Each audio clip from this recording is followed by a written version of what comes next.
Déjà, j'aimerais beaucoup plus comprendre que veut dire Hanouka. Aujourd'hui, monsieur le journaliste, il y a un mélange entre la tradition juive qu'on appelle la Kabbale, le judaïsme et la foi. Les chrétiens aujourd'hui vivent dans ces trois mélanges. Il y a d'autres pasteurs, d'autres prophètes, d'autres évangélistes qui vivent dans la tradition juive qu'on appelle Kabbalah. Parce qu'il y a deux sortes de la tradition. Il y a la tradition orale et la tradition écrite. La tradition écrite, c'est ce qu'on appelle le mitvot, c'est-à-dire la paracha, les titres de la loi. La tradition orale, c'est ce qu'on appelle la Kabbalah. Au-delà de cela, les chrétiens mélangent maintenant la foi et le judaïsme, c'est-à-dire la loi. Il y a deux fêtes qui sont des fêtes circonstancielles qui ont été instaurées par les rabbins, par les scribes. C'est là où est né le mot Hanouka. Parce que cette fête d'Hanouka a des aspects. Il y a l'aspect historique et il y a l'aspect ésotérique. Quand je parle de l'aspect ésotérique, vous comprenez l'aspect occulte, mystique, satanique, diabolico-bondoki. C'est pour cela quand vous voyez Hanouka, Hanouka, veille d'Hanouka, 30 jours d'Hanouka, 15 jours d'Hanouka, vous êtes d'entrer dans le culte des démons. Les sept fêtes de l'Éternel ne nous concernent ni de loin ni de près. Parce qu'il y a même un prophète ici au Congo, il s'appelle Dodi Emmanuel, quelque chose comme ça là. Il célèbre, c'est-à-dire il oblige ses fidèles de célébrer ces sept fêtes de l'Éternel. Aujourd'hui, l'Église s'évertue dans l'observation de ces fêtes-là. Les deux domaines par lesquels Satan opère, dans les domaines politiques et dans les domaines religieux. Dans les domaines religieux, il y a une forme de l'infiltration. Hanouka, c'est une infiltration. Je dirais même c'est l'insulte. Quand les chrétiens font des veillées Hanouka, des retraites Hanouka, des séminaires Hanouka, en réalité, je vais vous démontrer ça dans les Talmuds. Parce que c'est dans les Talmuds, là où on explique l'origine d'Hanouka, ou soit dans les apocryphes ou les Maccabées. Est-ce que l'Église est-elle autorisée de célébrer? C'est la première question. Les sept fêtes de l'Éternel? Non. Est-ce que l'Église est-elle autorisée pour pouvoir observer les deux autres fêtes non instaurées par Dieu, Purim et Hanouka? Il faut qu'on explique ça. Parce que Hanouka est expliqué ni dans la Bible, ni dans le Saint-Testament. Dans les Talmuds, on lui dit que Jésus, là, c'est un sorcier. C'est vraiment qui est sérieux. Il peut prendre cette fête. Parce que dans les Talmuds, on détaille Hanouka. C'est là où on nous incite, même les chrétiens. Je continue dans Saïndré 107. On nous dit ceci. Les Talmuds que Jésus fit un disciple rebelle d'un rabbin du 2e siècle. Jésus a mal compris son maître et a sombré dans l'idolâtrie. Vous avez donné deux aspects, prophète. Mais je suis en train d'avancer. Le premier aspect, vous avez montré comment est-ce que c'est observé et ça n'a rien. Et puis le deuxième aspect, l'aspect ésotérique. Exactement. Vous êtes nation. Tu es né après la croix, non? Si les sept fêtes de l'Éternel, instituées par Dieu, ne vous concernent pas, si l'applicabilité, une fête qui n'a rien avec ton histoire, qui n'a rien à voir avec Jésus, qui n'a rien à voir avec la croix, qui va aussi observer ça, ça n'a aucun sens.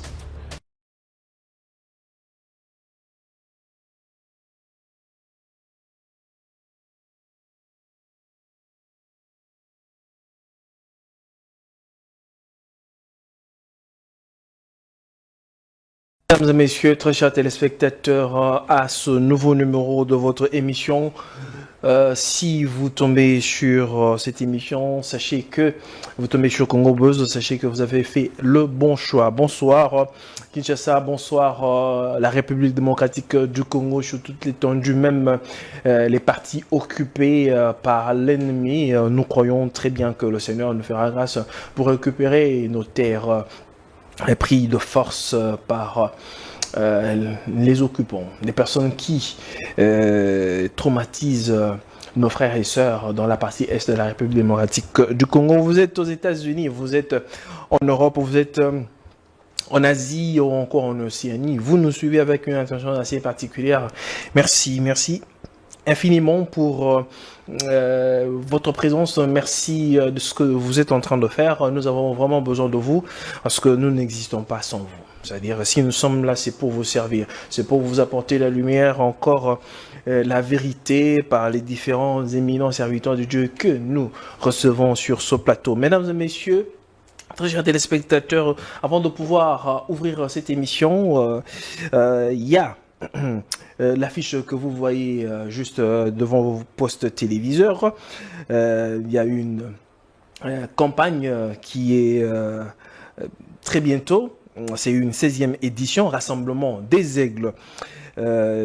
Le thème est les ouvriers de la dernière heure, qui aura lieu du 7 au 14 décembre 2025, heure 16h30 à 19h.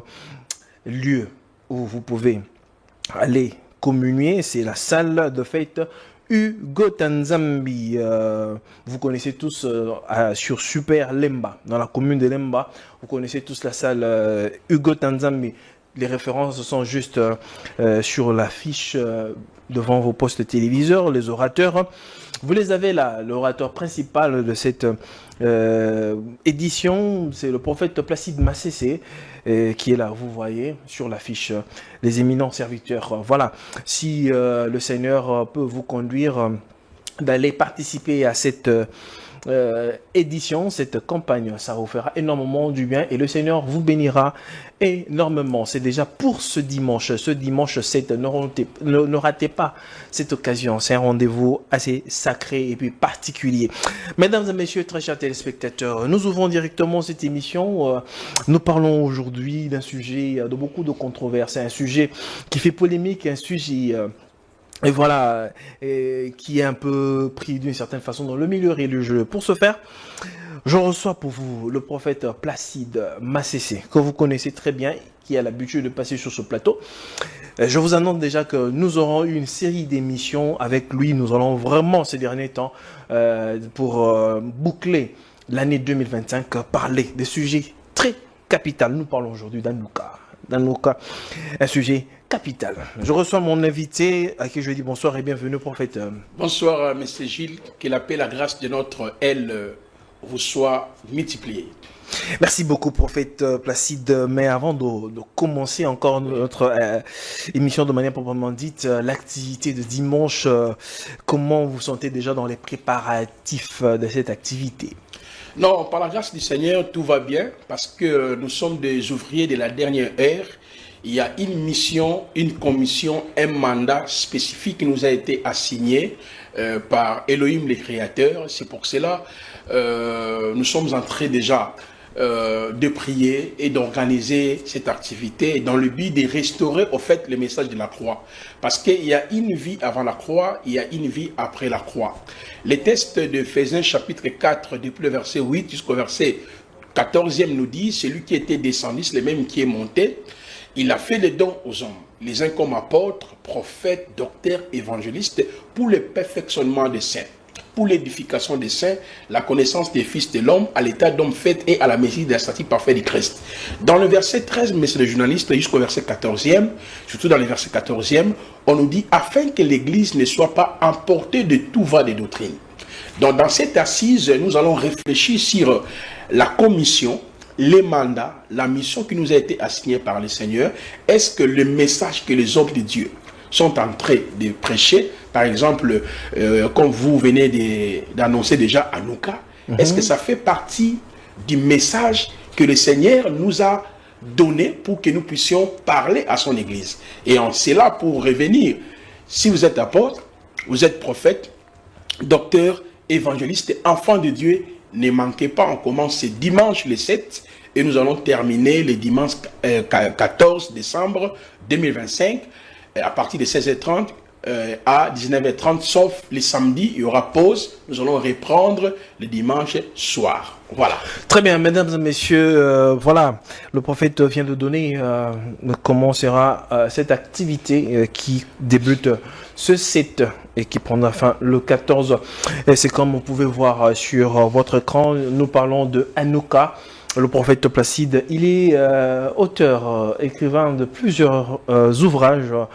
Et aujourd'hui, en cette fin d'année, il nous a encore apporté un lot de livres qu'il a pu peaufiner. Vous voyez là, sur votre écran, nous avons le livre, le tome 1 d'Anouka et puis le tome 2. Ça veut dire, si vous voulez les avoir, c'est comme les livres de la fois passée, prophète, ça c'est mis en vente ou bien les gens peuvent toujours les avoir comme livres précédents? Bon, spécialement pour ceux qui vont participer à cette conférence, nous avons réservé 150 livres qui seront distribués gratuitement. Mais après l'activité, vous devez quand même acheter pour pouvoir nous soutenir. Même ceux qui sont peut-être à l'étranger, ils peuvent entrer dans notre site internet www.ibk.cd. Vous pouvez aussi acheter. Mais si vous êtes apôtre, bishop, évangéliste, lorsque vous serez avec nous à la clôture ou bien pendant la semaine, nous serons dans l'obligation d'honorer les hommes de Dieu par ces 2 ouvrages. Très bien, si vous voulez avoir ces 2 livres de Hanouka, tome 1, tome 2, en tout cas, prière d'être là ce dimanche ici ou bien pendant ces jours ici. Donc voilà, je parie que vous les aurez gratuitement, même pour ceux qui sont à l'extérieur, dont vous voulez. C'est-à-dire, il faut soutenir l'œuvre. Cette œuvre a été faite. C'est-à-dire, on a contribué, on a mis de l'argent en place. C'est-à-dire, il faudrait aussi contribuer d'une certaine façon. Ça fera énormément du bien pour contribuer à l'œuvre, que la parole soit à propager, ainsi de suite. Donc voilà. Alors, mesdames et messieurs, nous ouvrons directement cette émission. Comme je l'ai dit, nous parlons de Hanouka. Hanouka, comme il est intitulé Hanouka. Hanouka sur le bas de vos écrans. Le judaïsme dans l'église d'aujourd'hui. Alors, prophète Placide, moi, ce qui m'étique, pourquoi avoir pensé d'écrire sur Hanouka? Qu'est-ce qui vous est traversé à l'esprit? Très bien, monsieur le journaliste. Comme je l'ai dit tantôt, le rôle d'un prophète n'est pas seulement de donner des paroles de connaissance, c'est-à-dire de révéler la pensée de la personne ou bien les événements passés, présents. Le rôle d'un prophète n'est pas aussi opéré justement dans le don de la prophétie, de fixer le peuple par rapport aux événements qui doivent arriver. Mais le prophète aussi, c'est un révélateur du mystère de Christ. C'est un récepteur des révélations. Dans le mandat qui lui a été assigné, il y a aussi celui d'avertir le peuple, de sonner de la trompette. Aujourd'hui, monsieur le journaliste, il y a un mélange entre la tradition juive qu'on appelle la Kabbale, le judaïsme et la foi. Les chrétiens aujourd'hui vivent dans ces 3 mélanges. Il y a d'autres pasteurs, d'autres prophètes, d'autres évangélistes qui vivent dans la tradition juive qu'on appelle Kabbalah. Parce qu'il y a 2 sortes de la tradition. Il y a la tradition orale et la tradition écrite. La tradition écrite, c'est ce qu'on appelle le mitvot, c'est-à-dire la paracha, les titres de la loi. La tradition orale, c'est ce qu'on appelle la Kabbalah. Au-delà de cela, les chrétiens mélangent maintenant la foi et la foi et le judaïsme, c'est-à-dire la loi. Et lorsque vous lisez l'épître des Romains, vous prenez Galates, l'apôtre Paul a insisté pour pouvoir ramener les chrétiens dans la notion de la foi. Parce qu'il y avait un mélange entre la foi et la grâce. C'est la raison d'être de l'épître aux Galates et l'épître aux Romains.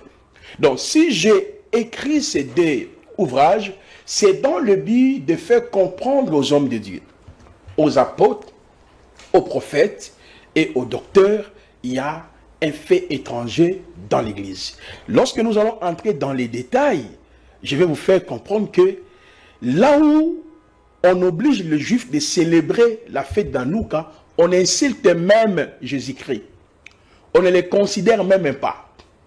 Je vais démontrer ça parce que dans cet ouvrage, j'ai donné vraiment beaucoup de détails par rapport à cela. Donc, la motivation profonde, c'est justement de ramener l'Église dans la foi qui nous a été transmise une seule fois. L'apôtre Paul nous dit dans 2 Corinthiens 11, depuis le verset 1er jusqu'au verset 15e, il y a un autre évangile, il y a un autre esprit, il y a un autre Jésus. Mais dès le début, il a averti l'Église pour ainsi dire, attention, il ne faut pas que vos pensées se détournent, se corrompent de la simplicité de l'évangile. Donc, il y a d'autres apôtres, prophètes, docteurs, établis par Satan. Ils travaillent dans le but de préparer les retours de Satan. Parce que dans l'eschatologie générale, il y a des avènements que le monde attend. Un avènement, c'est une apparition. Pour nous, l'Église, nous entendons l'enlèvement. Parce qu'un chrétien est celui que Dieu a sauvé. Dieu continue de sauver et Dieu sauvera. Dans Dieu sauvera, il y a l'enlèvement, le tribunal de Christ, le couronnement, le festin des noces de l'agneau, le règne millénium et la félicité éternelle. De l'autre côté aussi, Satan établit les apôtres, les prophètes, les docteurs, les évangélistes et les médiums, en somme, dans le but de préparer son arrivée. Parce que d'après la prophétie, l'Antichrist régnera pendant 7 ans sur la terre. Vous voyez, qui va l'investir de cette autorité? C'est le diable. C'est pour cela un prophète doit lire les temps et comprendre et avertir. Voilà un peu mes différentes motivations. Même dans l'introduction de ces 2 ouvrages, j'ai signifié le pourquoi de cet ouvrage. Très bien, merci beaucoup, prophète. Mais avant d'évoluer, de poursuivre, déjà, j'aimerais beaucoup plus comprendre que veut dire Hanouka. Très bien. Monsieur le journaliste, Hanouka, c'est un terme hébraïque, mais qui veut dire tout simplement la fête de la lumière, ou la fête de la victoire, ou la fête des dédicaces. Mais avant que nous puissions entrer dans les détails, je voudrais préciser un point qui est culminant. Lesquels? Lorsque nous lisons l'Ancien Testament, je prends par exemple, et ça c'est la Bible. La Bible est divisée en 2. Nous avons la première alliance et nous avons la deuxième alliance. Dans la première alliance, monsieur le journaliste, vous allez remarquer, Yahweh avait tissé une relation avec plusieurs personnages jusqu'à ce qu'il a appelé son serviteur Abraham. Il a confié une mission spécifique parce qu'avec Abraham, il y a eu Isaac et Jacob et les 12 fils d'Israël. Dans la marche de Yahweh avec Israël, il avait institué cette fête à son honneur. Là, nous sommes dans le livre de Vaïgra. Vaïgra, Lévitique chapitre 23, depuis le verset 1er jusqu'au verset 44. Lisez ces passages-là magistralement, vous allez voir que Yahweh avait institué cette fête à son honneur. Et parmi ces 7 fêtes, il y a la fête de la Pâque, il y a la fête des pains sans levain, il y a la fête des prémices, il y a la fête de la Pentecôte, ou la fête des moissons ou de la semaine, la fête des trompettes, la fête des expiations et la fête des tabernacles. Mais il n'avait pas institué ces 2 fêtes que les Juifs observent. Il s'agit de la fête de la Pourim ou Pirim, ainsi que la fête de Hanouka. Donc nous ne pouvons pas aborder Hanouka dans les détails si nous n'arrivons pas d'abord de spécifier les raisons d'être de ces différentes fêtes que Yahweh avait instaurées à son honneur. Donc, ces fêtes-là ont été instaurées par l'Éternel. Exactement. Il n'y a que 7 fêtes, mais il y a 2 fêtes qui sont des fêtes circonstancielles qui ont été instaurées par les rabbins, par les scribes. Donc nous allons y arriver. Exactement. C'est là où est né le mot Hanouka. Parce que cette fête d'Hanouka a des aspects. A l'aspect historique, que je vais essayer justement de développer, et il y a l'aspect ésotérique. Quand je parle de l'aspect ésotérique, vous comprenez l'aspect occulte, mystique, satanique, diabolico, bondoki. Okay. C'est pour cela quand vous voyez Hanouka, veille d'Hanouka, 30 jours d'Hanouka, 15 jours d'Hanouka, vous êtes entré dans le culte des démons. Que je vais expliquer ici, à la lumière d'abord des livres des Juifs, tels que les Talmud, je parlerai aussi les apocryphes, je parlerai aussi la Gematria. Je vais vous expliquer qu'en réalité, cette fête n'a aucune place dans la foi chrétienne. Mais commençons d'abord sur cette fête que Yahweh avait établie pour les enfants d'Israël. C'est ce que je traitais dans le tome 1. Très bien. J'ai démontré en réalité, le Seigneur avait choisi Israël. Romains chapitre 9, le verset 4, jusqu'au verset 6e, où la parole nous dit le culte, les promesses, les patriarches, l'adoption, la gloire, les alliances étaient pour ce peuple. Michée 4 et 5 nous dit ceci: chaque nation marchait au nom de son Dieu, le Dieu véritable cheminait, marchait avec les enfants d'Israël. Les 7 fêtes de l'Éternel, le lien de l'applicabilité de ces 7 fêtes de l'Éternel, c'était les Cana. Donc pour nous les nations, parce que notre intégration, c'est la croix. J'aime le cantique qu'un frère Fanyim Laja a chanté. Bisoto bianga makite, topona makipete, ngoluna esali katina biso. C'est-à-dire, nous les nations, on n'était même pas concernés au sujet de ces 7 fêtes de l'Éternel. Lorsque Yehoshua est venu parce que dans son ministère, il y a des informations importantes. Je dirais même, il y a des phrases de son ministère terrestre. Dans la première phrase de son ministère, il est le sauveur, le libérateur, le rédempteur d'Israël. C'est pour cela que vous allez voir que de son vivant, il n'a envoyé aucun de ses apôtres vers les païens, vers les nations. Je vous donne des passages, messieurs les journalistes. Nous sommes dans le livre de Matthieu chapitre 10, le verset 1er jusqu'au verset 6e, à prohiber à ses apôtres de ne pas aller vers les païens. Dans Matthieu chapitre 15, le verset 24 jusqu'au verset 28, Machia a expliqué à cette femme, je n'ai été qu'envoyé uniquement aux brebis près de la maison d'Israël. Maintenant, à partir de la croix, sa mort, son ensevelissement et sa résurrection et son ascension, il ouvre une brèche pour nous les nations, les gens qui n'étaient pas comptés. C'est pour cela dans les textes d'Apocalypse 5, 8, 10 nous dit, par son sang, il a racheté des hommes de toutes les tribus, de tout peuple, de toute nation, de toutes les langues. Là maintenant, les textes nous expliquent l'universalité de sa mission. De la même manière, les 7 fêtes de l'Éternel ne nous concernent ni de loin, ni de près. Parce qu'il y a même un prophète ici au Congo, il s'appelle Dodi Emmanuel, quelque chose comme ça là. Il célèbre, c'est-à-dire il oblige ses fidèles de célébrer ces 7 fêtes de l'Éternel. Moi, je me suis toujours aussi posé, pour ne pas vous interrompre, je me suis toujours aussi posé la question, c'est-à-dire qu'aujourd'hui, l'Église s'évertue dans l'observation de ces fêtes-là.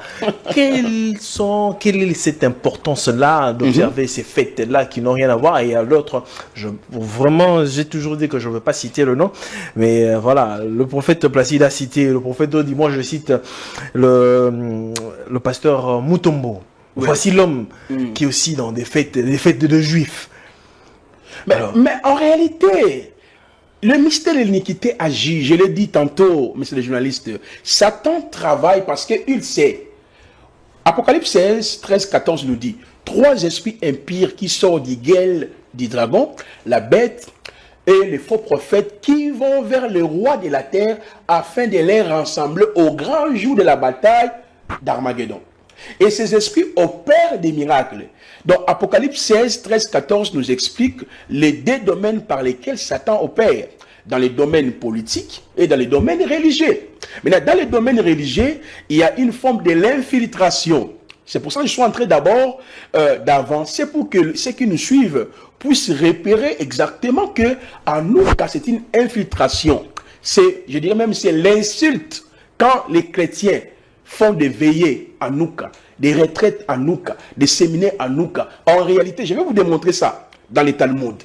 Parce que c'est dans le Talmud, là où on explique l'origine d'Hanouka, ou soit dans les apocryphes, ou les livres des Maccabées. C'est-à-dire quand je dis... Les livres apocryphes sont des livres qui ne sont pas, qui ne peuvent pas être pris en compte. Exactement, on appelle ça les deutérocanoniques. Parce que ce sont des livres qui n'avaient pas de règles. Je reviendrai sur ce point. Même le livre d'Enoch ne peut pas... Mais attends, je vais y arriver sur ce point. Là, je suis en cheval d'abord pour éclairer, planter les décors.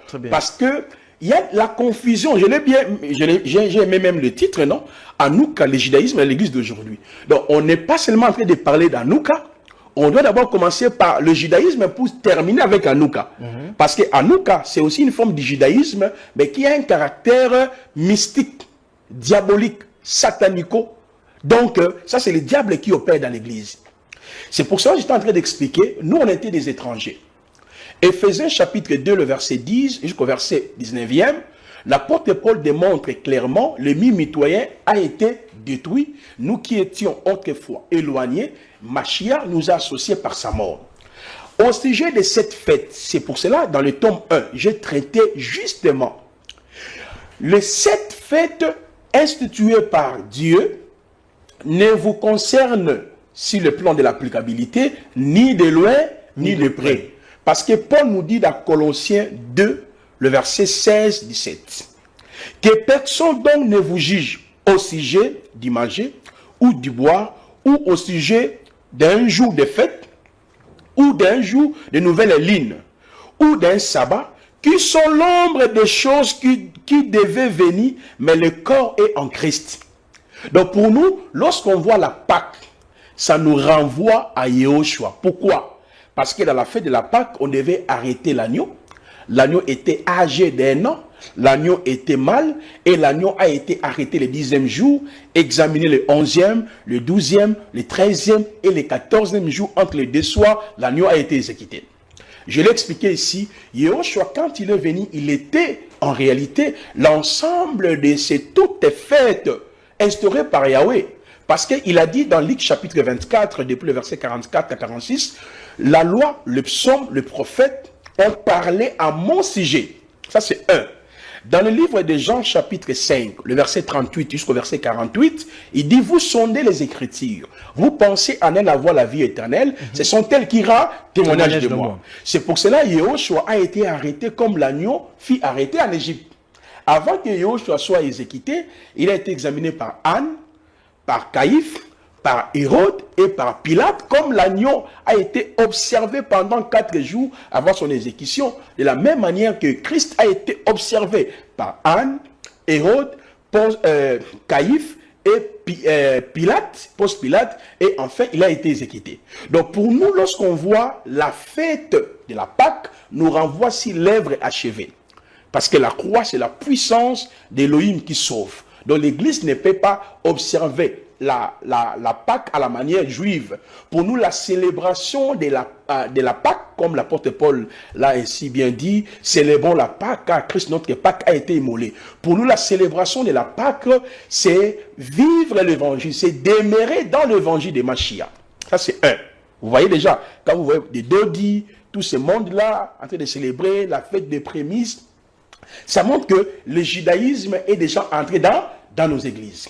Je prends la deuxième fête. Je suis en train d'aller rapidement pour que nous comprenions très bien en nous. Très bien. La fête des pains sans levain. La fête des pains sans levain, vous allez voir que c'était le pain sans levain qui explique Yehoshua qui n'avait pas les péchés. Parce que le vin représente le péché. La parole nous dit dans 2 Corinthiens chapitre 5, depuis le verset 19 jusqu'au verset 21, c'est lui qui n'a pas connu le péché. Vous voyez, celui qui n'a pas connu le péché, mais il est devenu, il s'est fait péché pour nous. Donc, Yehoshua, quand il est venu étant l'agneau, il n'avait pas le péché, c'est lui l'homme saint qui nous a justifiés. La fête des prémices.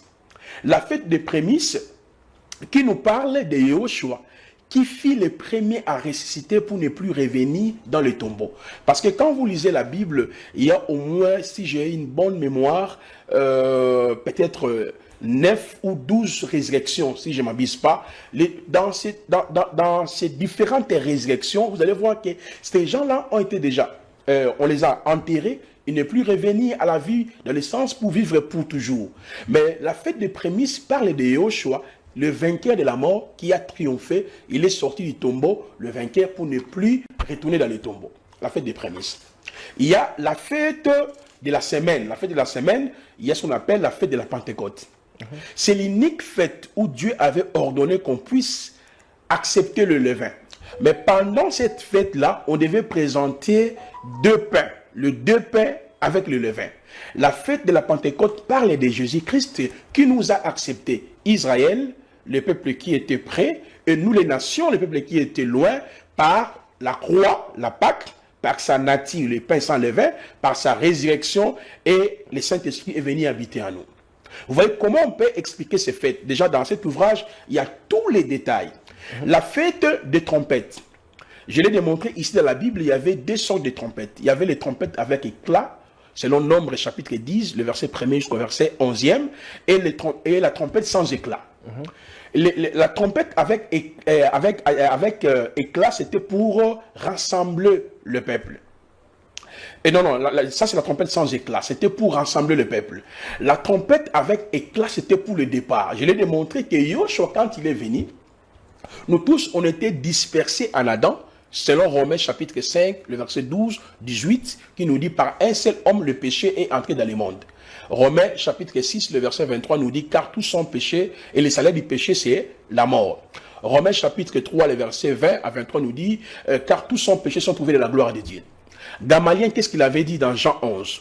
Il est à notre intérêt qu'un seul homme meure pour réunir, pour rassembler tous les élites dispersés, on était perdus en Adam. Yahushua, quand il est venu étant la fête de la trompette, par son évangile, il nous a réunis. C'est ça, la trompette sans éclat. Et nous attendons la trompette avec éclat, c'est l'enlèvement au son de la trompette. Donc on ne peut pas observer cette fête de la trompette à la manière juive. Pour nous, nous voyons par contre ce que Christ a fait pour nous à la croix et ce qu'il est devenu pour nous. Parlons des deux dernières fêtes. La fête des expiations. La fête des expiations signifie que Jésus-Christ, celui qui a fait l'expiation du péché, le péché étant la nature adamique, et en même temps, le péché étant des actes qu'on pose. Mais regardez dans nos églises aujourd'hui, il y a des fêtes des expiations. Vous voyez? Donc, c'est le contraire. Et enfin, la fête des tabernacles.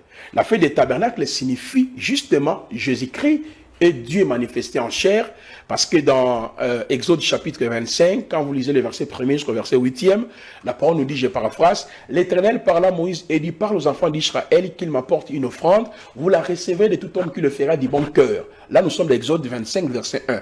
Dans le verset 8-9 nous dit, vous en ferez un sanctuaire et j'y habiterai.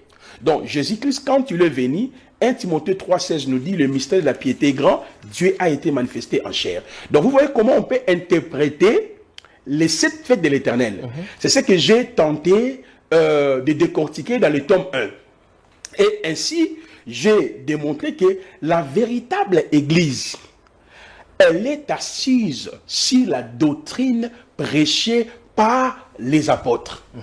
Donc, lorsqu'il y a un enseignement, il y a 3 panels pour vérifier l'authenticité de cet enseignement. 1, c'est que Yahushua a dit sur cet enseignement. 2, c'est que les apôtres ont dit sur cet enseignement, ainsi que l'église primitive. C'est ça le tome 1.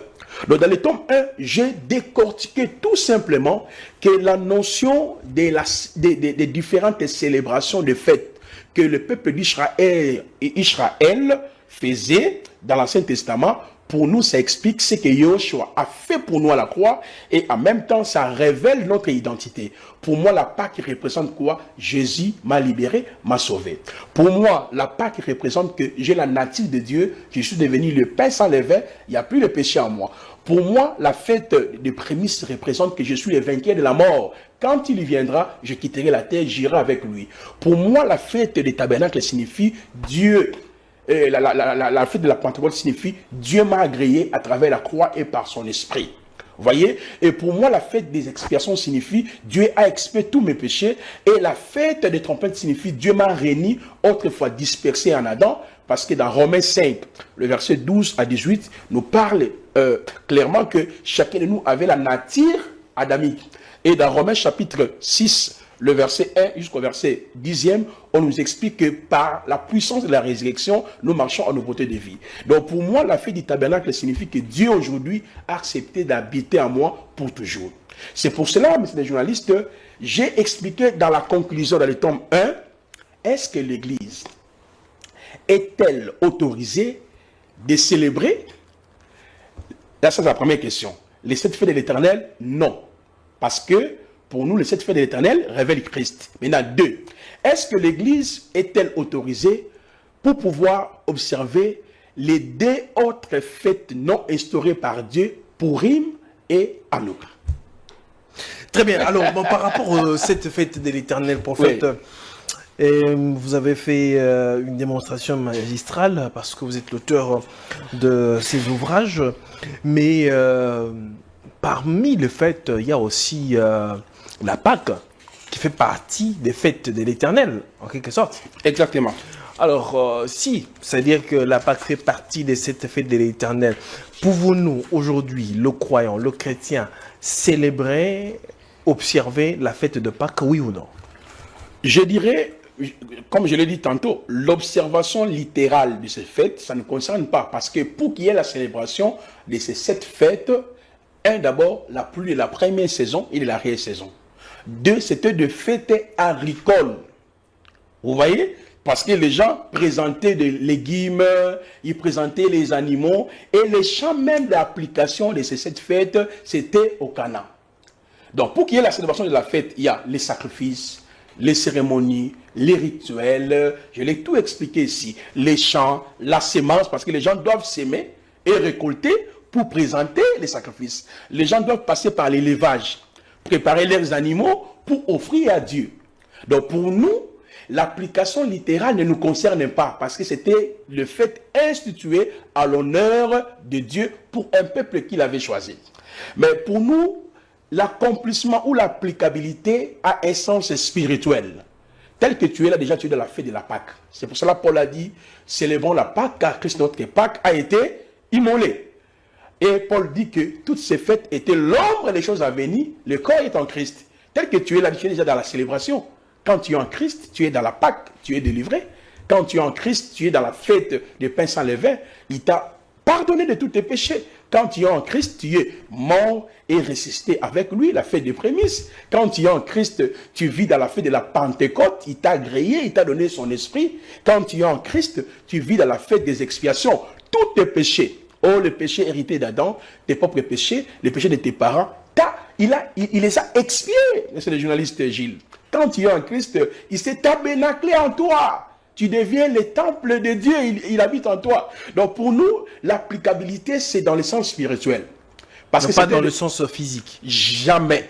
Mais Christ lui-même, nous sommes ici dans le Nouveau Testament. Exactement. Christ lui-même, avant qu'il soit amené à la croix, il a eu cette soir-là. Dans cette soirée-là, voulais-je plutôt dire, avec ses disciples. Très bien. Ils ont pris le pain et le vin. Et il a dit, faites ceci en mémoire de moi. Donc je dirais qu'en quelque sorte, selon la parole de Dieu, c'est la seule commémoration que l'Église doit faire. Mais quand vous dites que ça doit être spirituel, Jésus ne l'a pas fait de manière spirituelle. Jésus l'a fait de manière physique, prophète Placide. Éclairez-nous un peu. Non, ce que j'aime avec vous, c'est votre intelligence et votre façon de poser les questions. C'est vraiment une question très, très pertinente. Je voudrais par ici élucider même la question et entrer en profondeur. C'est ce qui complique les chrétiens. Nous confondons les repas pascal qui est tiré de la Pâque et la fête de la Pâque. Je m'explique. Yehoshua est né sous la loi. Nous sommes dans Galates 4, le verset 1er jusqu'au verset 9e. Étant donné qu'il est né sous la loi, il a observé les préceptes des ordonnances de la loi. Parce que lorsque vous lisez l'évangile de Jean, je pense Jean 6, Jean 12, Jean 13, on nous montre qu'il a célébré 3 fêtes de son vivant. Jean 6, Jean 12, Jean 13. Étant donné qu'il est né sous la loi, il a été même circoncis selon la loi. Matthieu chapitre 8, il a guéri les lépreux, il les a même envoyés, il dit, allez offrir les sacrifices que Moïse vous a prescrits. Donc, il faut voir Jésus dans ces 2 niveaux. Il y a un Jésus qui observe la loi, il y a un Jésus qui a accompli la loi. Parce qu'il dit dans Matthieu 5, 17, ne croyez-vous pas que je sois venu pour abolir la loi, mais pour l'accomplir. Pour l'accomplir. Exactement. Et dans Romains chapitre 10, le verset 4 à 6, on nous dit, il est la fin de la loi et la justification pour ceux qui croient. Ça c'est Romains 10, 4 et 6. Donc, du vivant de Jésus-Christ, il s'est comporté comme tout un juif.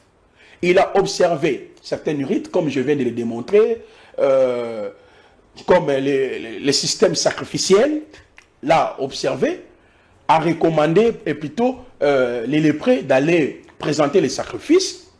Il a été circoncis, il a célébré la Pâque parce que les 7 fêtes de l'Éternel, ce sont des fêtes commémoratives. Parce que l'origine de ces 7 fêtes commence dans Exode chapitre 5, le verset 1er à 2. Donc l'instigateur, c'est Yahweh lui-même, où il est écrit, l'Éternel parla à Moïse et dit, parle aux enfants d'Israël, parle à Pharaon de laisser mon peuple d'aller célébrer une seule fête à mon honneur dans le désert. Vous voyez? Alors, la Pâque a été instituée d'abord, n'est pas comme une fête commémorative, comme une recommandation pour la sortie des enfants d'Israël en Égypte. Mais lorsque les peuples sont arrivés dans le désert, la loi portant la célébration de la Pâque elle est totalement modifiée. Dieu va insérer ou amender d'autres dispositions au lieu d'une seule fête qu'il avait annoncée dans Exode 5.2, et Dieu va changer la loi. La loi sera totalement abrégée et Dieu va ajouter encore 6 autres fêtes. Donc ça fait 7 fêtes. Vous voyez ça? Donc Jésus de son l'Éternel vivant a abrogé ou bien l'Éternel a ajouté sur la fête, oui. sur la Pâque, et Oui. Dieu a ajouté ou bien a abrogé? Non, parce qu'il y a abrogé, qui veut dire annuler, supprimer, et puis il y a abrégé, c'est-à-dire raccourcir. Voilà. Vous voulez plutôt dire abrégé. Exactement, Voilà. exactement. Parce qu'il fallait éclairer un peu les téléspectateurs. Merci pour cette précision. Alors, regardez, monsieur le journaliste, Jésus-Christ, là, célébrait la Pâque comme tout un juif. C'est comme un Paul. Lisez Actes des Apôtres. Paul observait la loi des Naziréens. Il a même coupé les cheveux. Paul observait les sabbats. Paul observait certaines pratiques de la loi. Mais il explique le contexte. C'est ça que les gens ne comprennent pas. Dans 1 Corinthiens 9, 22, 23, 24 et 26, il dit, chez les païens, j'étais comme un païen pour les conduire en Christ. Chez les juifs, j'étais comme un juif pour les conduire, pour les ramener en Christ. Jésus était un juif, il a observé certaines prescriptions de la loi. Mais écoutez très bien un point important. Dans Matthieu chapitre 26, le texte que vous venez d'évoquer, c'est pour cela que j'ai dit, j'aime votre intelligence, votre capacité de comprendre les textes bibliques. Dans ces textes-là, Jésus ne nous a pas dit de célébrer la Pâque. Il parle des repas pascal. Les repas pascal est tiré de la Pâque. C'est là où même les pasteurs des églises des réveils vivent dans une confusion. Lorsqu'on arrive dans l'année où Israël a été sorti en Égypte, c'est-à-dire pendant l'année de la Pâque, et d'autres pasteurs disent que non, nous allons maintenant prendre le vin et manger le pain. C'est ça la Pâque. Non, ça c'est les repas pascal. Les repas pascal représentent quoi? Représentent le corps et le sang de Christ. Parce que les repas pascal dans la Bible a 3 significations. Il y a d'abord le sens symbolique. Jean chapitre, je crois, 5, 52, 53, 63, Jésus a dit, la parole que je vous dis, c'est l'esprit et vie. Donc, les repas pascal, le vin et le pain, dans le sens symbolique, représentent l'évangile. Comme je suis en train de prêcher comme ça, c'est ça, le pain et le vin. Deuxièmement, les repas pascal, monsieur le journaliste, a aussi le sens commémoratif. Et lorsque vous lisez Matthieu, vous lisez Marc, vous lisez Luc, vous ne trouverez pas l'expression « fais ceci en mémoire de moi ». L'expression est inexistante. Vous voyez? C'est l'apôtre Luc, dans Luc chapitre 17, le verset 21, 22, 23, c'est Luc qui va réitérer dans la soirée où il fit livrer. Il a dit « fais ceci ». Fais ceci, là, ce n'est pas la Pâque. Fais ceci veut dire « prends le pain ». Prend le vin pour se rappeler de sa mort et de sa résurrection. C'est pour cela qu'il n'y a que 2 prophètes dans la Bible. J'appelle Luc comme prophète parce que l'expression « fait ceci en mémoire de moi », c'est Luc qui l'a présenté, ainsi que l'apôtre Paul. Donc, en ce qui concerne les repas pascal, ce que nous faisons dans nos églises là, c'est même faux. Oh, c'est faux comment? Oui. On vous prend le jus avec le pain. Dans la procédurale, il y a d'abord le lavage des pieds. Alors, ça veut dire que beaucoup d'églises ne le font pas comme il se doit. Exactement, ils confondent. Et au lieu que ce soit le jus, ça doit être le vin. Mais exactement, parce qu'il nous a promis au ciel, nous allons... ça fera du bien là, au ciel avec lui. Et on ne fait pas le lavage des pieds. Exactement.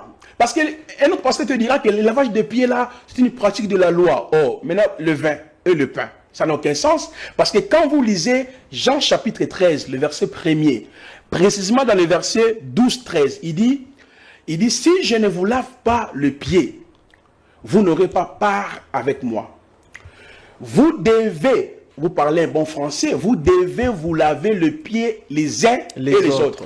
Vous devez, vous ne voyez pas la conditionnalité, la condition.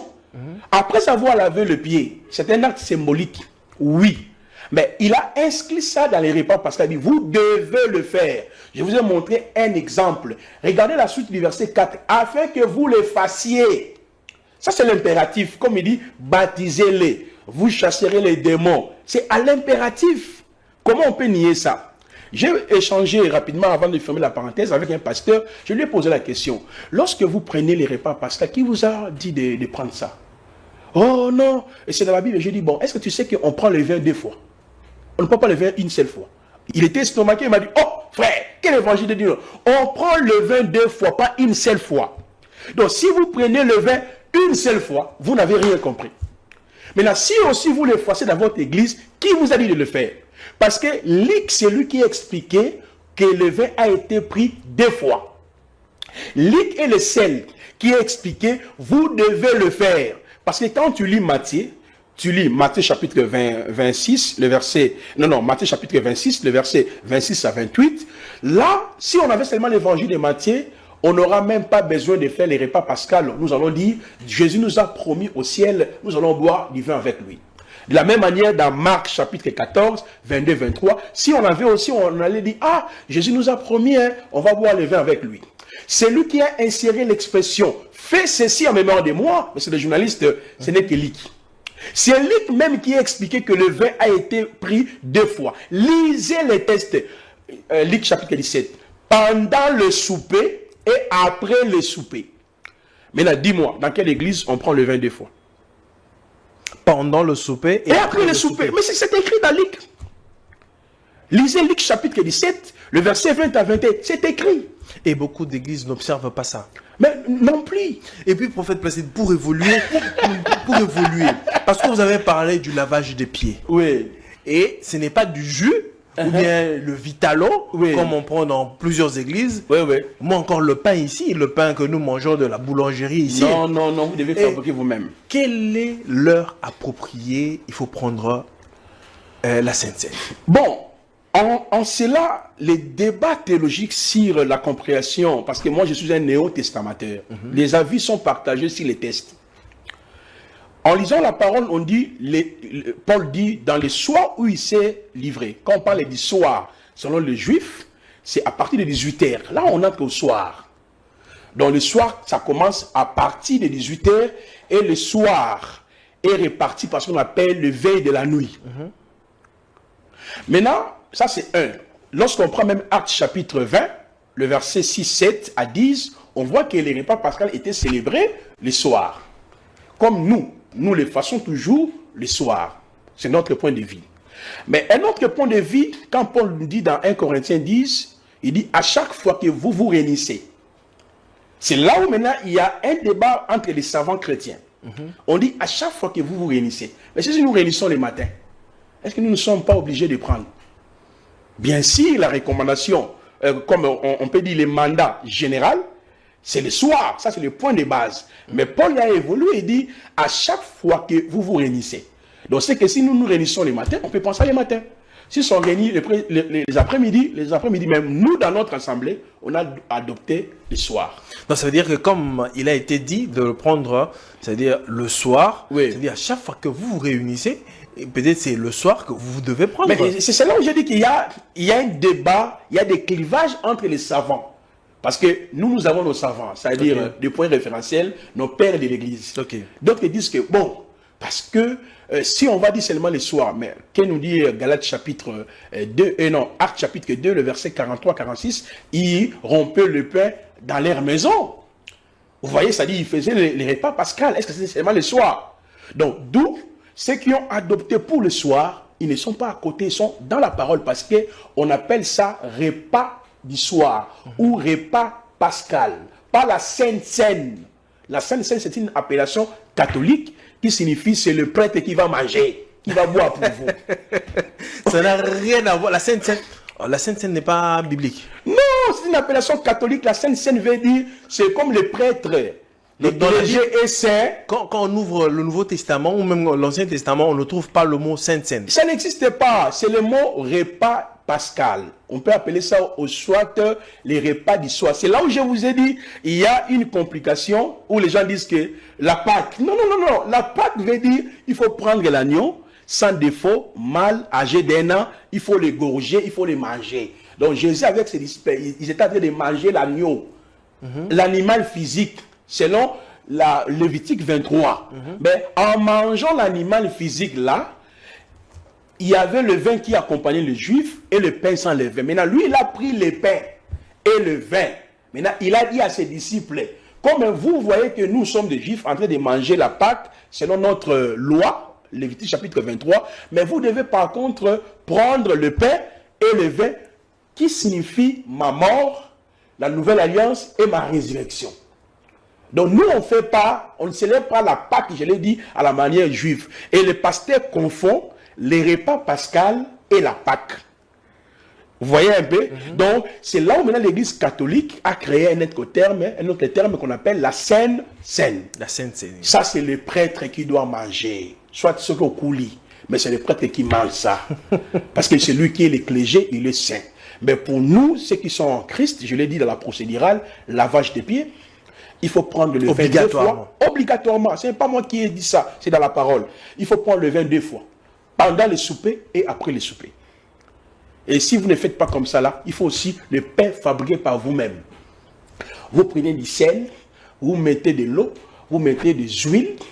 Lévitique chapitre 8, Lévitique chapitre 2, le verset 1-8 nous montre la procédurale. Et vous prenez sans la levure, oui, l'eau, du sel, l'huile, vous mélangez, pétri à l'huile, vous le faites vous-même. Et puis vous cherchez, vous cherchez les vins de la vigne. Pas le jus, pas le coca, pas le Vitalo. Non. Ça n'a rien à voir avec ça. C'est pour ça que je vous ai dit que le repas pascal a 3 sens. Il y a le sens symbolique, la parole l'évangile représente le corps et le sang de Jésus-Christ. Et il y a aussi le sens commémoratif.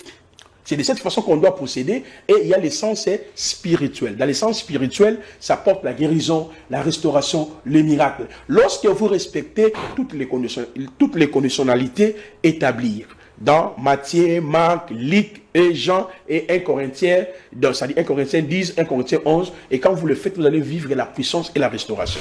Très bien, prophète Placide, nous courons derrière le temps, mais vous avez dit une chose très capitale au début, mais c'est parce que nous parlons d'Hanouka. Oui.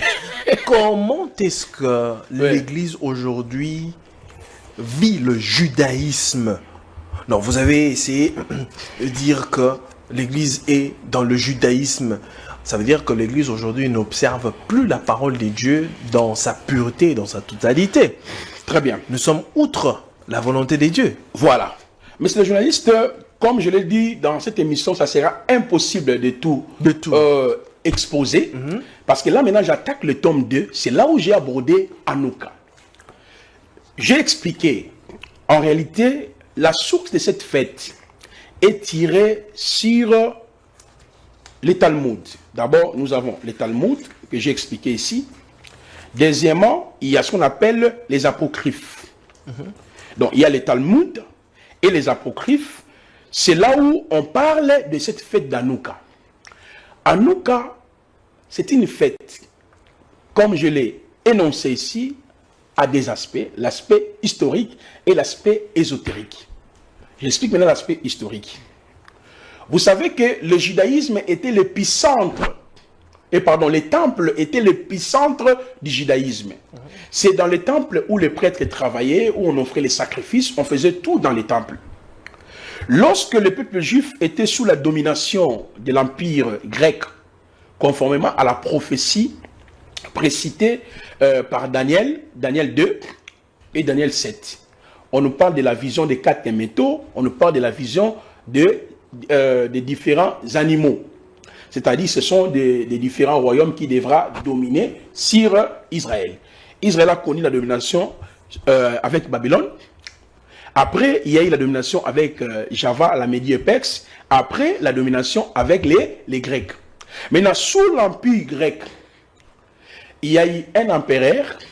Qu'est-ce qu'il a fait? Il a profané les temples. Je l'ai dit, les temples étaient l'épicentre, comme on disait. Le coronavirus, Covid-19, la Chine était l'épicentre. Donc tout venait là-bas. Donc c'est dans les temples, Dieu pouvait pardonner, restaurer, purifier, sanctifier. Alors, le peuple juif est un peuple monothéiste, c'est-à-dire un peuple qui adorait un seul Dieu. Shema Israël, Adonai Eloheinu, Adonai Ehad. Écoute Israël, votre Dieu est un. Maintenant, nous, les nations, comme les Grecs et les autres, étaient dans le polythéisme. Ils adoraient plusieurs dieux. Je peux même parler du panthéisme, parce qu'ils croyaient l'eau, c'est Dieu, tout consort. Et le roi là a profané le temple, a changé la loi. Il y a eu quelqu'un qui s'appelait Maccabée, parce qu'il y a tous les détails dans le livre que je ne saurais même pas, je suis en train de résumer. Il a décidé, non, on ne peut pas perdre notre culture. Ils sont des païens. Ils ont profané les temples. Allons faire la guerre avec ces derniers. Lorsqu'ils sont allés, ils ont entré dans la guerre, et gloire soit rendue à elle, Yahvé, ils ont sorti de vainqueurs. C'est-à-dire, le temple a été récupéré. Et lorsqu'ils ont récupéré le temple, ils ont trouvé une fiole d'huile, une petite fiole d'huile. Ils ont allumé le chandelier pendant 8 jours. Alors, pour eux, c'est Dieu qui les a aidés. Comment nous sommes sourds? Je prends un exemple simple. Hein. Nos frères congolais qui sont avec les rebelles M23 là-bas, les jeunes, ils ont décidé comment les Rwandais, Nanga et tout consort, ils ont pris Goma, allons faire la guerre. Ils ont récupéré Goma, Bukavu, ils ont dit non, ça c'est Dieu. C'était le 25 décembre. Maintenant, dans la tradition juive, ils observent chaque le 25 décembre, lorsque nous disons Noël, pour eux c'est Hanouka. Donc Hanouka c'est une fête d'abord commémorative de ce que Dieu a fait grâce. Vous étiez dominé par les étrangers, mais vous êtes allé à la guerre, vous avez récupéré votre temple, vous avez rétabli la prêtrise. Maintenant, il y a un autre aspect ésotérique. Maintenant, l'aspect ésotérique commence par quel moyen? Commence par ce qu'on appelle les chandeliers d'Hanouka. Selon la Bible, vous êtes sans ignorer, mais c'est le journaliste, les chandeliers, combien de branches? 7 branches. Mais les chandeliers d'Hanouka a 9 branches, ou 8 à 9 branches. Et au milieu, on met l'étoile de David. Les 9 branches là représentent les 9 cœurs angéliques. Les 9 cœurs angéliques, ce qu'on appelle sous d'autres mots Neven. Quand on était dans l'église, il y avait ce qu'on appelait. Non, moi je n'ai pas dit l'église catholique, je dis à l'église, ok? Dans cette église-là, on faisait les Neven pendant 9 jours. Les Neven signifient les 72 génies de la Kabbale. Kabbalah, je l'ai dit dès le début, c'est la tradition juive. Les 72 génies de la Kabbale, ou les 72 anges planétaires, ou les Elohim, les anges saints, regroupés en 9 cœurs angéliques. On appelle Hanouka. C'est pour cela, quand on assistait dans l'église, il y avait une forme de bougie.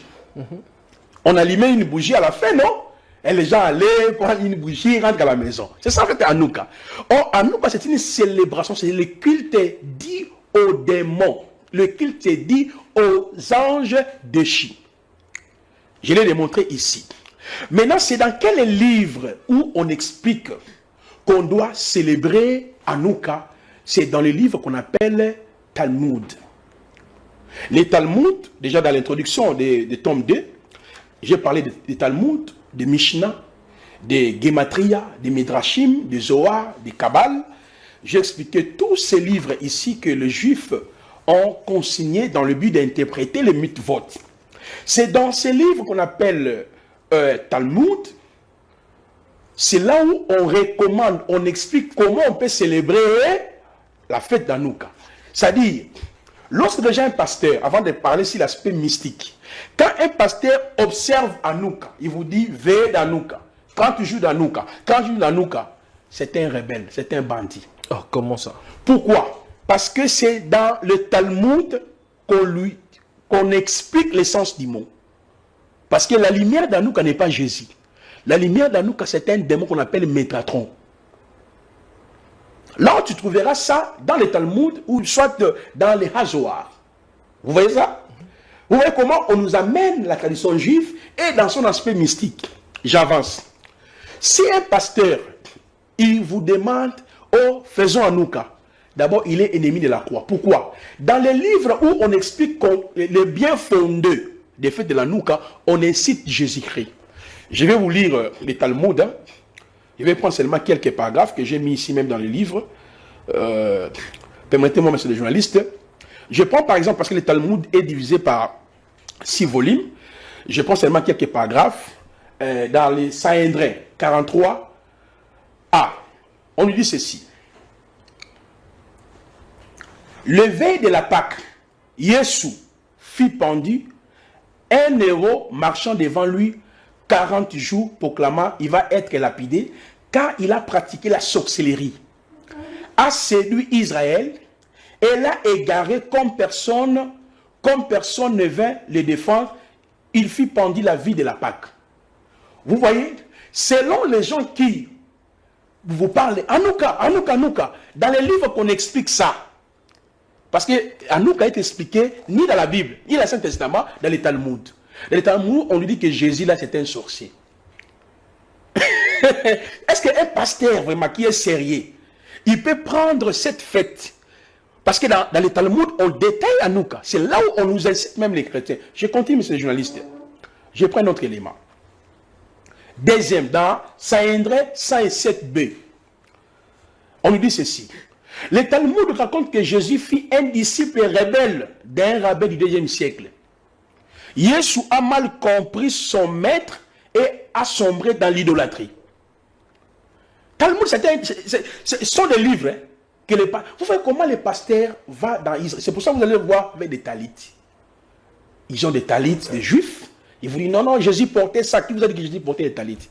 Vous avez donné 2 aspects, prophète Placide. Mais je suis en train d'avancer. Le premier aspect, vous avez montré l'avantage, comment est-ce que c'est observé et ça n'a rien.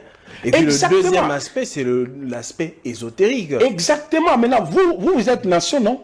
Tu es né à partir de la croix, non? Si les 7 fêtes de l'Éternel, instituées par Dieu, ne vous concernent pas, si le plan de l'applicabilité, maintenant une fête qui n'a rien à voir avec ton histoire, qui n'a rien à voir avec Jésus, qui n'a rien à voir avec la croix, qui va observer ça. Ça n'a aucun sens. Nous sommes dans l'évangile de Christ, nous sommes dans la prédication de la croix. Ceux qui l'observent, ils savent ce qu'ils sont en train de faire. On amène les gens dans les cultes des anges. C'est pour cela, dans de telles assises, on parle de la spiritualité. On parle du monde des anges. On parle de l'angéologie. On parle de l'énergie. On parle de la station, de l'intégration. Mais quand on dit énergie, intégration, mais on vous amène ici l'angélologie kabbalistique. C'est pour cela que nous avons écrit ce livre pour sauver la nouvelle génération. Tout le monde est prophète, tout le monde est pasteur, tout le monde est docteur. Mais où sont les vrais prophètes qui peuvent lire les temps comme le fils d'Isaac afin d'éveiller l'église? Moi, je ne suis pas même en train d'attaquer un prophète. Parce que les gens aiment trop m'accoler avec le prophète X, Y. Non, je ne m'attaque pas à ces prophètes-là. Moi, je suis un prophète comme lui, entre guillemets, et nous devons veiller à la transmission de la vraie doctrine qui nous a été transmise par nos pères et les apôtres. Permettez-moi, maître journaliste, je prends Sota. Permettez, Bestel, on a fini. On prend Sota 47a, on parle de Jésus. Le texte dit que Jésus commit un acte de magie et entraînant les autres pour les talmudiques. Là où on parle d'Hanouka, là où on dit au peuple juif d'observer, pour eux, Jésus là c'est un magicien. Je prends Sanhédrin 67a. Jésus pratiquait la sorcellerie et incitait Israël à l'apostasie. Donc vous trouverez l'explication d'Hanouka. Sur le livre des Maccabées, qu'on appelle les apocryphes, et les Talmuds. Vous voyez ça? Je prends Gitin 57a. Un passage décrit Jésus dans le Sheol, selon les rabbins là, qui oblige Israël d'observer Hanouka pour eux Jésus est où? Il est en enfer, entré avec les excréments, en train de bouillir là-bas. Jésus que nous prions. Je vais finir par ici. Je prends Toledot. On lui dit ceci dans Toledot. Bien que, je pense seulement, Jésus est décrit comme un magicien, on dit qu'il volant le nom imprononçable dans les temples. Sa naissance est attribuée à un adultère avec un soldat romain. Donc toi tu peux accepter un livre qui incite Jésus, et puis tu t'appuies ça, si ce livre-là, pour nous parler d'Hanouka. Pourquoi ne pas prendre l'Ancien Testament, parler de nous de la croix, du Saint-Esprit, de Golgotha, du retour de Jésus. Mais vous vous référez, demandez à ces pasteurs-là, d'où vient Nouka. Si tu dis que non, c'est la fête des dédicaces, on est d'accord. C'est où on a écrit. Comment tu as eu connaissance de ça? Parce que moi, j'étudie le judaïsme. Donc vous allez dire dans la Bible, il n'est pas mentionné. N'existe pas. C'est comme talit. Le mot talit dans la Bible n'existe pas. Le mot kippa n'existe pas. Tu le trouveras dans les, soit dans les Hazoar, dans les Talmud. C'est là où on explique ça. C'est pour cela, nous croyons que Dieu se souviendra d'Israël. Israël, c'est le peuple de Dieu. L'aveuglement d'Israël, Romains 11 nous dit, c'est Dieu qui l'a permis. Il n'y a rien d'abord en Israël. Permettez-moi 30 secondes. Je l'ai démontré ici, monsieur le journaliste. Les gens ont l'habitude d'aller sur la mine de lamentation, se faire baptiser, de prendre des huiles, tout qu'on sort. Ce sont des pratiques fétichistes. C'est pour cela que j'invite tous les hommes de Dieu. Ce dimanche, c'est le début. Pendant 7 jours, nous allons cogiter ensemble si la bonne doctrine, étant donné que nous sommes des ouvriers de la dernière heure, Dieu va nous orienter. Ne manquez pas ce dimanche 7 décembre au 14 décembre dans la commune de Lemba. Lemba Siper, la galerie Gotanzam, qui Machia vous bénisse. Merci beaucoup, prophète Placide, de nous éclairer sur la question. C'est moi qui vous remercie, monsieur le journaliste. Mesdames et messieurs, c'est ici que nous mettons terme à cette émission. Cette émission n'a pas pour objectif de poursuivre ou d'attaquer qui que ce soit. Je l'ai dit toujours et je le dirai toujours, nous sommes comme l'église au milieu du village.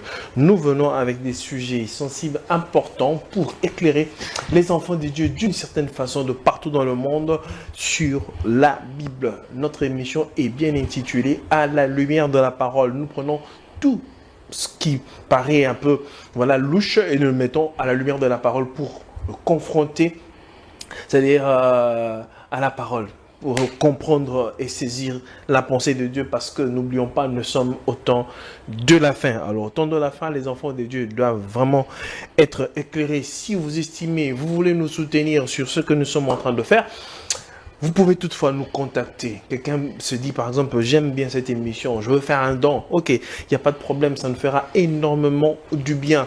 C'est-à-dire tout ce que vous pourrez avoir, la manière dont le Seigneur vous conduira, ça nous fera énormément du bien. Si vous estimez que vous avez un mot à dire, de venir apporter encore un éclaircissement, ou encore vous avez un mot à dire, le plateau est disponible, vous pouvez venir. Merci à vous tous qui nous avez suivis, on se retrouve très prochainement. Merci à Bestel pour le sacrifice consenti. On se retrouve très prochainement, que la paix soit avec vous et que Dieu vous bénisse. Au revoir.